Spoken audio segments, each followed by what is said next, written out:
है ऊष्मा और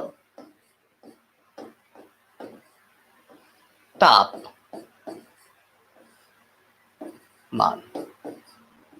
तो आज आपको पढ़ना है ऊष्मा और तापमान।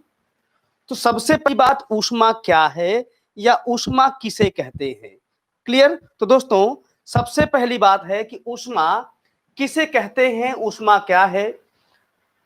देखिए, दरअसल ऊष्मा की परिभाषा दे पाना थोड़ा सा व्यवहारिक नहीं होता, लेकिन मैं इसको व्यवहार में आपको बताऊंगा कि ऊष्मा क्या है।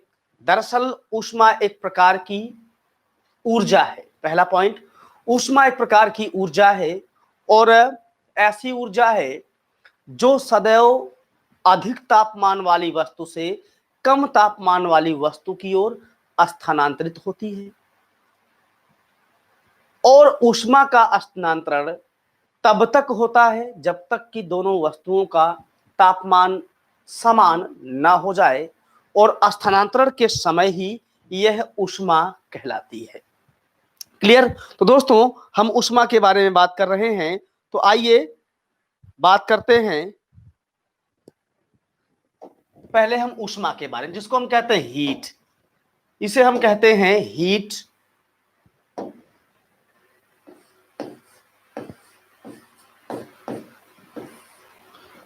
तो ऊष्मा एक प्रकार की ऊर्जा है। परिभाषा इसकी हम इस प्रकार से दे सकते हैं कि ऊष्मा एक प्रकार की ऊर्जा है जो सदैव एक अधिक तापमान वाली वस्तु से कम तापमान वाली वस्तु की ओर स्थानांतरित होती है। और ऊष्मा का स्थानांतरण तब तक होता है जब तक कि दोनों वस्तुओं का तापमान एक जैसा ना हो जाए।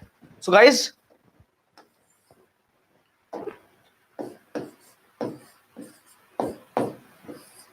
ठीक, चलिए। तो देखिए, जैसे मान लीजिए अभी यह कोई अलाव जलाया गया है,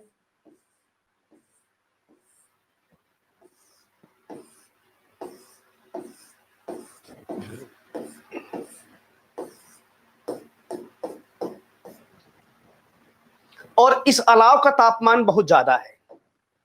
और हम लोगों ने क्या किया, हमारे पास एक लोहे की रॉड है, और हमने क्या किया, इस लोहे की रॉड को, इस लोहे के टुकड़े टुकड़े को ये हम अपने हाथ में लिए हुए हैं।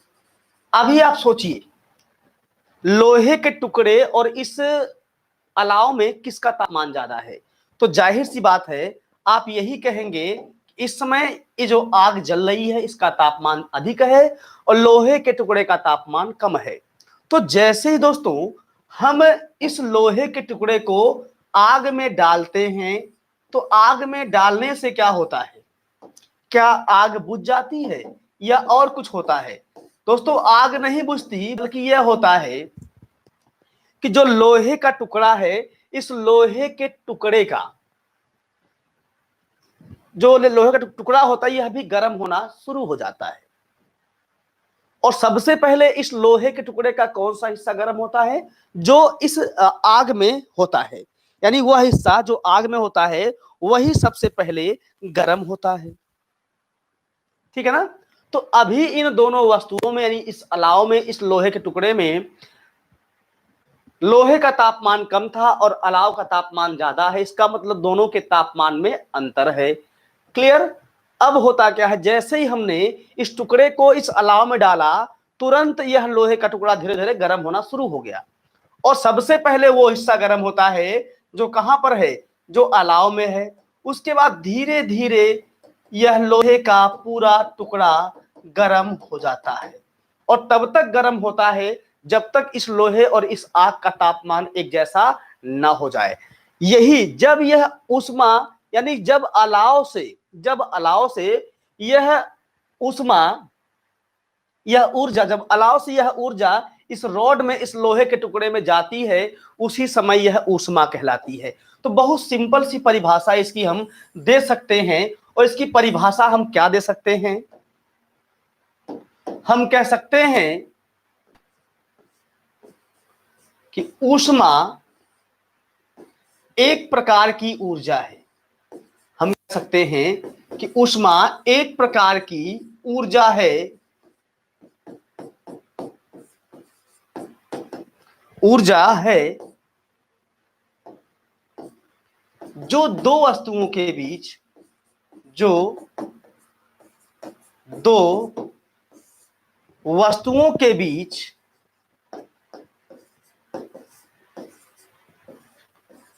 उनके तापांतर के कारण, उनके तापांतर के कारण अधिक ताप वाली वस्तु, अधिक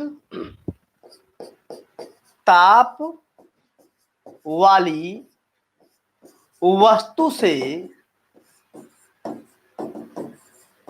कम ताप वाली वस्तु की ओर, कम ताप वाली वस्तु की ओर स्थानांतरित होती है, होती है। और स्थानांतरण के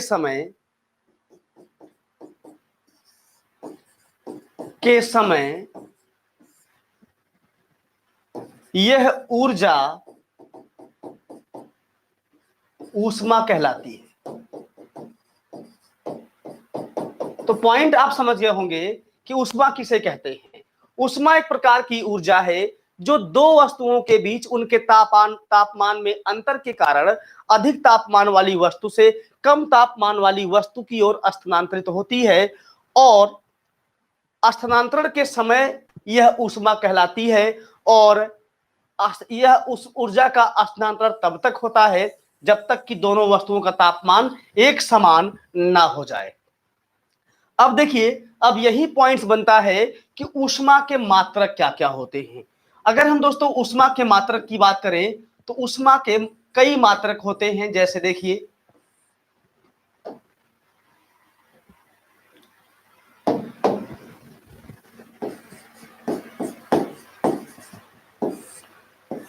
अगर ऊष्मा के मात्रक की बात करें तो ऊष्मा का एक एसआई मात्रक होता है, एक होता है सीजीएस में मात्रक, और एक होता है एफपीएस में मात्रक। तो ऊष्मा के अलग अलग मात्रक होते हैं। अब ये मात्रक कौन कौन से दोस्तों होते हैं? कैलोरी कहीं और होता है, जूल कहीं और होता है। बस ध्यान देना, एसआई में ऊष्मा का मात्रक क्या होता है? जूल होता है। और सीजीएस में क्या होता है? ये कैलोरी होता है ऊष्मा का मात्रक। और एफपीएस में क्या होता है? British thermal unit, British thermal unit. ये तीनों क्या हैं? तीनों ऊष्मा के मात्रक हैं। ये तीनों ऊष्मा के मात्रक हैं। एसआई में ऊष्मा का मात्रक जूल होता है। अगर हम यही दोस्तों बात करें कि एफसीजीएस में क्या होता है, तो कैलोरी होता है। एफपीएस में ब्रिटिश थर्मल यूनिट, और इसी को हम बीटीएचयू भी कहते हैं।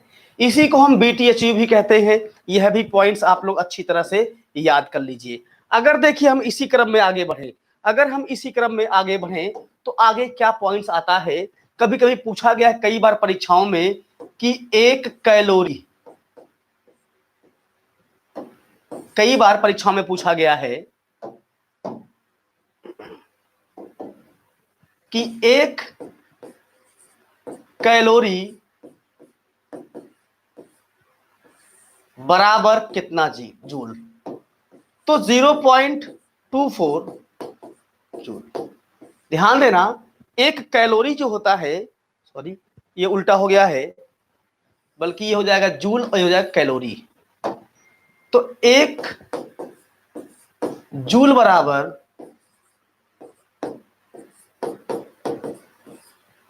0.24 कैलोरी होता है एक जूल में। लेकिन यही अगर यह प्रश्न पूछ ले कि एक कैलोरी में कितना जूल, एक कैलोरी में कितना जूल, तो दोस्तों यह पॉइंट्स कई बार पूछा गया है। 4.186 जूल। यानी अगर हमें एक कैलोरी ऊर्जा बर्न कर